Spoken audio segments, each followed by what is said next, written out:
At some point, I realized something brutal. Nobody was holding me back. It was me. And that's when the excuses stopped being cute and started being pathetic.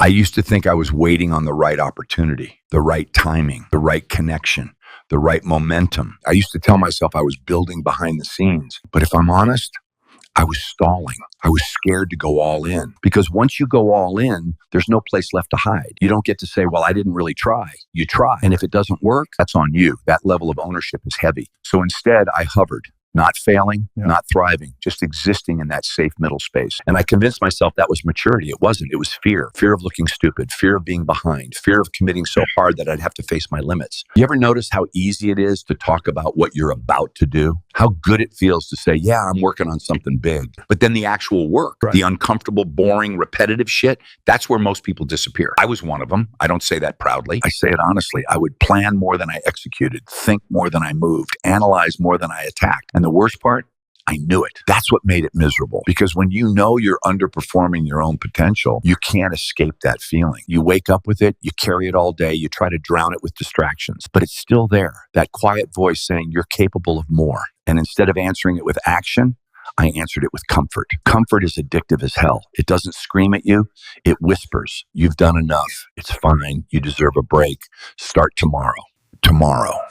That word almost ruined me. Tomorrow is the most dangerous lie you can tell yourself, because it feels productive. It feels responsible. It feels like you're not quitting and just postponing. But postponing long enough becomes quitting. I had to face something that pissed me off. Nobody was sabotaging me. Nobody was blocking my growth. I was the one hitting snooze. I was the one skipping the last rep. I was the one choosing Netflix over work. I was the one protecting my ego instead of building my future. That realization hurt, because it meant I didn't have a villain to blame. It was just me. And if it's just you, then you can't complain. You either fix it or you shut up. There's no middle ground. I remember a specific moment, middle of the night, couldn't sleep. And I asked myself a question I'd been avoiding. If I keep going like this, am I going to respect myself in 10 years? And the answer came fast, no. And that scared me more than failure ever could. Because failure at least means you tried. Regret means you never committed. Regret means you played safe. Regret means you watched other people build the life you talked about. And I didn't want to become that guy. The guy who says, I had potential, past tense. That word makes me sick. Had, as if it expired. Potential doesn't expire. It rots. It rots when you ignore it. It rots when you keep choosing comfort over growth. It rots when you keep telling yourself you'll get serious soon. I had to get aggressive with myself, not abusive, but firm. I had to look at my habits and say, this is weak. I had to look at my discipline and admit this is inconsistent. I had to look at my excuses and say, enough of this shit. And that wasn't a hype moment. It was quiet. It was uncomfortable. Because once you admit you're the problem, you also admit you're the solution. And that means responsibility, full responsibility. No blaming the economy, no blaming your past, no blaming your circumstances. You can acknowledge those things, but you can't hide behind them, because at the end of the day, your habits are yours. Your standards are yours. Your effort is yours. Stop negotiating with myself. If I said I'd wake up at 5, I woke up at 5. If I said I'd train, I trained. If I said I'd finish something, I finished it. Not because I felt motivated, because I was tired of not trusting myself. Self-trust is everything. When you don't trust yourself, you hesitate. When you hesitate, you shrink. When you shrink, you become average. And average is where ambition goes to die. I don't hate average people. I hate average effort in myself, because I know what I'm capable of. And if you're honest, you know what you're capable of too. You feel it when you're half-assing something. You feel it when you quit early. You feel it when you avoid the uncomfortable step. That's the gap between who you are and who you could be.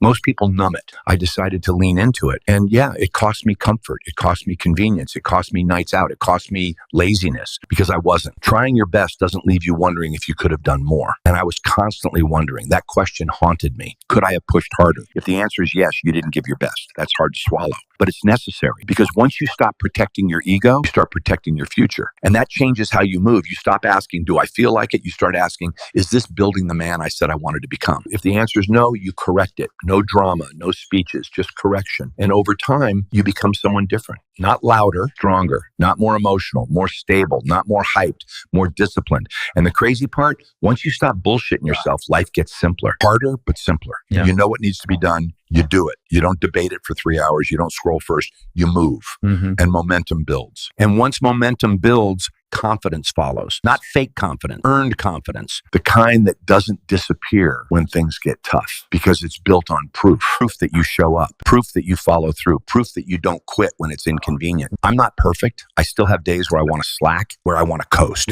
where I want to tell myself you've done enough. But I don't let that voice run the show anymore because I know where that road leads. Back to average, back to excuses, back to that quiet resentment I used to feel. If you're listening to this and something in you feels uncomfortable, good. That means you know. You know where you're cutting corners. You know where you're hiding. You know where you're capable of more. Stop pretending you don't. Stop blaming timing. Stop blaming energy. Stop blaming motivation. Look in the mirror and say it. It's me. And once you say that, once you own it, you take your power back. Because if you're the problem, you're also the one who can fix it. No one's coming to drag you into greatness. No one gives a fuck about your potential more than you should. So either build it or stop talking about it. That's it. That's the whole game. Now decide which man you're going to be. The one with excuses or the one with results, and then act accordingly.